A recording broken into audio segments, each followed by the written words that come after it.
Dirty Moderates, welcome to Stay Dirty, Stay Moderate. So the news yesterday was all about something called the Durham Report. I felt it incumbent upon me on this program to at least break down what it was looking at, kind of a basic guide, because you'll hear a lot about it and have heard a lot about its doings, its mechanisms, its purpose through conservative media, not as much in mainstream media, although mainstream media has done a lot to sort of break it down. Of course, the Trump era was characterized by Russia, and the Mueller probe and all of that. And that brings us to the Durham report. So yesterday, special counsel John Durham published a long-awaited report into how the government handled their investigations, how various government agencies, but the FBI particularly, handled their investigations into a possible coordination between Donald Trump's campaign in 2016 and Russia's efforts to interfere with the election. This whole probe, this whole look into investigating the investigators, if you will, goes back to 2019 when John Durham, who is a veteran prosecutor, was directed by the Trump administration to conduct essentially this investigation into the investigation. Again, from the beginning, it's been very controversial, very hotly disputed. Trump was president then, 2019, obviously, and he predicted Durham would reveal, quote unquote, the crime of the century, as he put it. Classic Trump hyperbole bullshit. Democrats, of course, largely dismissed this whole probe as politically motivated. Now, I did a lot of Fox News in that time, and you know, it was very difficult to go on Fox News and talk about any potential link between Trump and Russia because the Mueller report ultimately didn't prove collusion, but it didn't exonerate Trump from obstruction. It was a very vaguely written report, but all throughout the report are coordination or evidence of coordination and maybe not conspiracy to commit fraud, or maybe not things that are particularly illegal, but things that were unseemly and that overlapped with Russian interests, not with American interests. And of course, the Senate Intelligence Committee, Republican led, back in 2019 or 2020, it was, concluded that Russia did indeed interfere in the 26th election. So again, a lot of this stuff was enveloping our discussion and informing it. And there was quite a bit of evidence suggesting it, even if it didn't necessarily rise to the level of a crime. That being said, in the end, John Durham's report ends up bringing the FBI in for some harsh criticism, especially in the way that it relied on very raw intelligence in conducting its whole investigation into this potential Trump-Russia nexus, and then made recommendations for how probes and politically sensitive ones like this could be conducted in the future. Now, in 2019, we had an inspector general whose name was Michael Horowitz. They sort of are like the ombudsman for the government and how it behaves and our agencies behave. Well, he echoed a lot of the claims that Durham echoed a lot of the claims that Horowitz's Inspector General report found in 2019. And Horowitz, in looking at this probe, sent nobody to jail, and there was only one single guilty plea. So let's just go back to basics. Who is John Durham and why was he appointed? William Barr, Trump's attorney general, asked John Durham to examine how the FBI, back 2019 again, the FBI and other government agencies investigated any relationship between, or possible relationship between, Trump and Russia. Durham was appointed as a special counsel in the matter in 2020, ultimately, as we were in a presidential election year.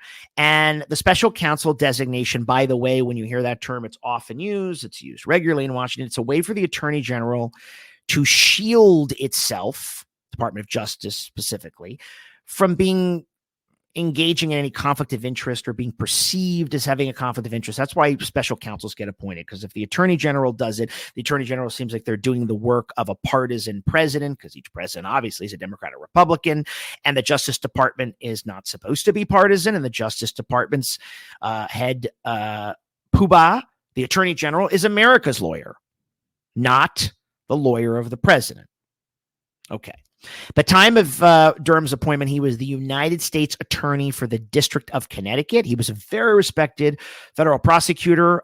He was very experienced in investigating corruption within the government, CIA cases, FBI cases, and stuff like that. So he was not a crank or a kook, despite being appointed by Barr and at the behest of Trump. Now, his chief task was to find out whether anybody in these agencies, any official, had broken the law in the course of all the investigations that looked into Trump's possible links with Russia. He specifically focused, though, on the FBI. And the FBI's probe, their central probe into this, was called Crossfire Hurricane. And subsequently, and a corollary of that, the investigation of Mueller, Robert Mueller. Okay. Now, Mueller's report came out in 2019, and it concluded that Russia did interfere in the 2016 election, which the Republican Senate Intelligence Committee also did, by the way. However, the Mueller report became, as is everything, a target of partisan crosshairs, especially right-wing attacks, because it did not find sufficient evidence to charge any campaign members of the Trump organization or the Trump campaign for taking part in a criminal conspiracy. And if you remember, Bob Mueller was going to send everybody to jail and get Trump, and that didn't turn out to be the case. People on the left thought Mueller was weak and wet noodly. People on the right said it was a Russian hoax all along, as you've heard Trump say, no collusion, no collusion. So again, Mueller did find, though, that Russia interfered and did work with and alongside and have contact with various Trump campaign officials, but he didn't charge anybody. So again, it's one of those legal things.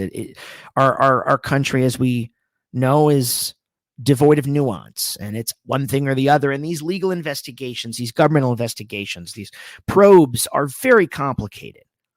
Durham too.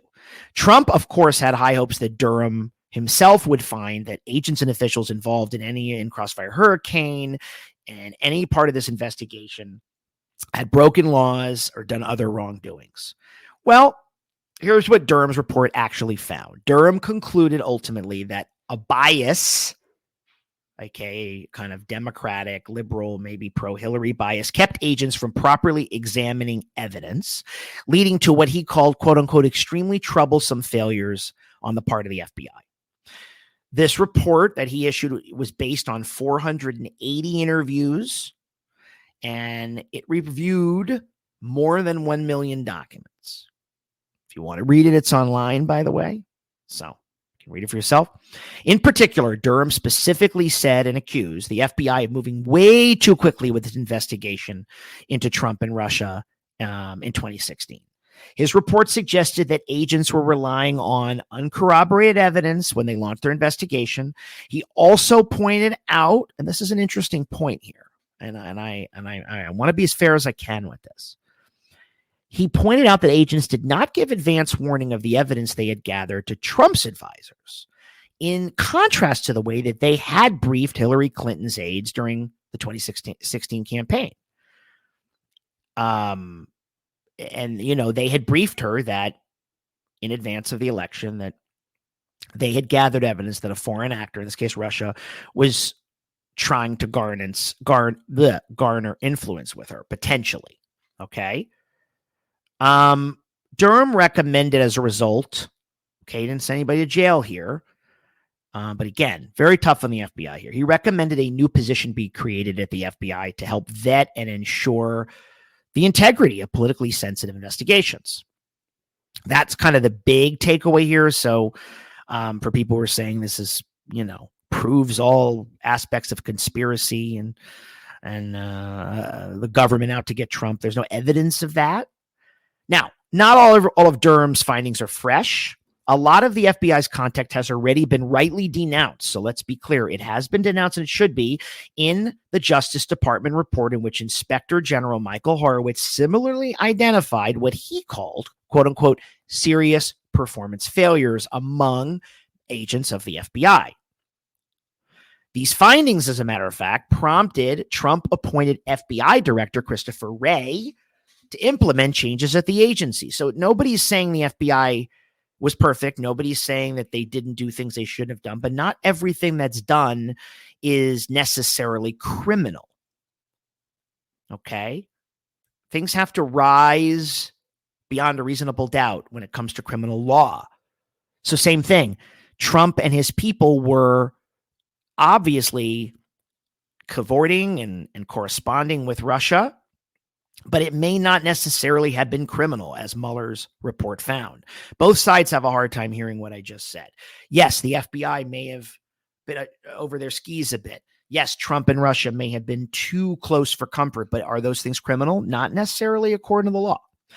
I know partisans want to say everybody's guilty when you hate someone else, but that's also a danger in our politics. That's why I'm doing this. Anyway, I'm trying to explain this. Now, Durham, though, did go further in his criticism of the FBI than Horowitz did.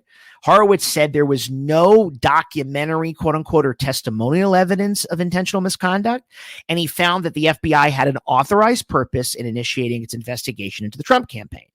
Durham, not so much. Durham said the FBI's probe into ties with the Kremlin had been based on what he refers to as, quote, raw, unanalyzed, and uncorroborated intelligence.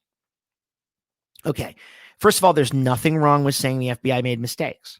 But when you hear MAGA world talk about it, they talk about defunding the FBI, as they're saying. And it's all part of the deep state and the conspiracy and tarnishing them as an illegitimate organization. No. Government agencies are bureaucratic and they're big. They can be unwieldy. They can be messy. They can be sloppy, but they are not on the face of themselves evil or up to no good. Durham didn't say that exclusively about the FBI, but he did say that they based their whole investigation into something that really wasn't there. Did he find any actual criminal wrongdoing? He found few.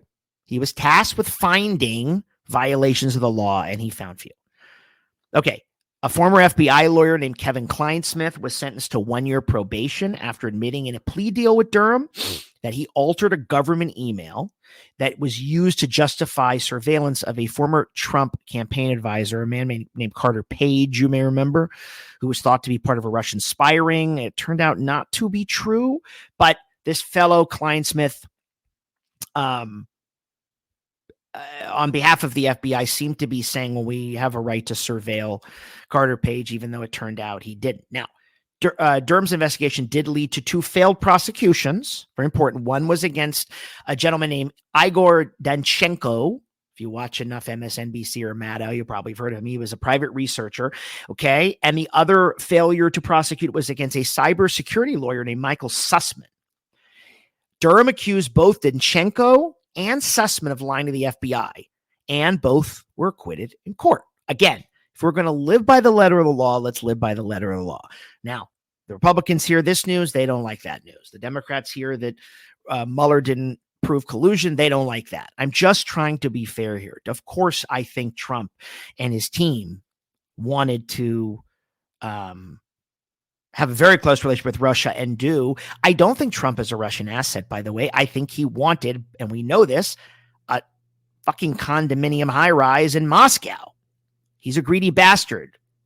He's an unprincipled whore.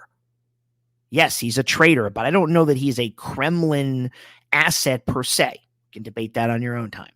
Anyway, the results of Durham's report do contrast sharply with more than half a dozen guilty pleas or verdicts that Mueller got. Mueller did.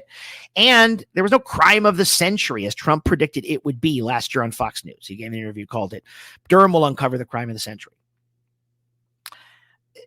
Mueller did get half a dozen guilty pleas or verdicts. And he had a lot of indictments, something like 34, I think. Anyway, Democrats were very worried, rightfully so, I think, about Durham's probe, and that it wouldn't be even-handed. It would be a partisan errand conducted on behalf of our crybaby and chief Cheeto Von traitor fuckface Donald Trump. People actually, many, but not all, but there were people that accused Bill Barr of timing the probe to 2020. Remember, Durham was asked in 2019 to begin this, and they waited till 2020. People thought, oh, that's to help Trump win re-election. Others said that the cost of the probe Would that really be worth it? That's what we say about every investigation. Why are we wasting all this money? The party of supposed limited government does it all the time in their investigations, i.e. Benghazi. But as of December of 2022, the investigation apparently has cost the taxpayer more than $6.5 million. It's according to the DOJ. Okay, now what's the reaction to the report? Well, report was released yesterday. I'm reporting you on a Tuesday. This came yesterday, Monday. There was little sign that Durham had earned any trust of the Democrats. Ranking member of the House Judiciary Committee, for example, a congressman from New York named Jerry Nadler, described it, again, quote, as a political rehashing of what the Justice Department Inspector General already made public in 2019, and said that nothing in it changed at all the outcome of the Mueller investigation. Trump, of course, claimed that the report was a victory, posted all over Truth Social, quote unquote, said the American public was scammed. Trump's insurgent opponent and Achilles heel now, his little creation, as he puts it, Governor Ron DeSanctimonious, Ron the asshole, who should any minute be launching his 2020. Trump said the American public was scammed. Ron DeSanctimonious said that the report confirmed what we already knew, and this is DeSantis' spin, weaponized federal agencies manufactured a false conspiracy theory about Trump-Russia collusion. In response to Durham's report, the FBI acknowledged its past failings and pointed to dozens of corrective actions, bit of a mea culpa, but good, that it already put in place. As mentioned, Christopher Wray instituted changes. And the FBI said in a statement after the release of the Durham report yesterday, quote, had those reforms been in place in 2016, the missteps identified in the report could have been prevented. So, that's what the Durham report said. You guys have to make your own decisions. But so much of why I do this podcast is because we're just trying to cut through the noise. Yeah, it's a lot sexier to say Trump's a Russian asset or the deep state's out to get you. I don't think either of those things are true. I think that MAGA world is especially conspiratorial and full of shit. But I do think from the beginning that there was a vengeance to get Donald Trump because many Democrats did not think he deserved to be elected, didn't think he was duly elected some instances, which I think is a terrible thing. I think he narrowly edged out Hillary Clinton, much to this country's chagrin and our democracy's fate, but that's what happened. I think they wanted to investigate him from the beginning. I do argue that he's broken many laws. I've said that. He's a greedy motherfucker. He certainly incited an insurrection, overthrow the government, which is the worst thing he did, try to steal votes in Georgia. He is a uber wealthy con man businessman who has always been enveloped in some sort of scandal in one way or the other. That is not new. That does not mean that he is Putin's agent, although he does want Putin's approval, and he will always put Putin ahead of the United States. So these things are tricky. And it seems like Durham went on a fishing expedition for nothing, but it does also seem that the FBI had some work to do, and they've made some changes. And maybe we should appoint a person to oversee any politically sensitive investigation. Maybe we should. Then again, who is that person? And how are they free from politics? So in our own partisan era, rife with anger and vengeance and lies and vehemence and division and fear and loathing, how do we ever know? We don't. But might as well look at what we can know, and we can look at what the Durham report said. We can remind people what the Mueller report said. And then the rest of it is for you guys to decide. Anyway, thank you for indulging me here, as always. By the way, make sure you're visiting us on TikTok at Dirty Moderate Nation. Lots of cool content there. By the way, big guests coming up. We're dropping some of the next few weeks as recordings happen right now, so you're going to love that. And as always, thanks for following us. We are growing, and that is thanks to you. In the meantime, folks, stay dirty, stay moderate, and stay safe.